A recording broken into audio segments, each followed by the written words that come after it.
been elected a member of the Legislative Assembly, do swear in the name of God that I will bear true faith and allegiance to the Constitution of India,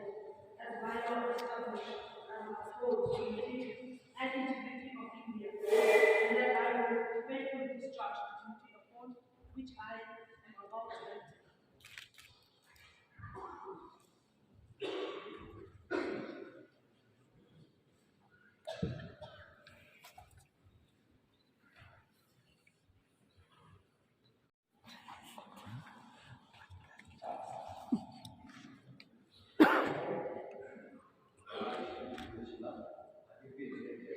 Member of the Legislative Assembly, do swear in the name of God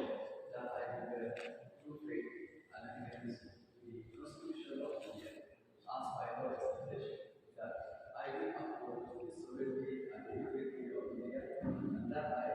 will faithfully discharge the duty upon which I am about. Having been elected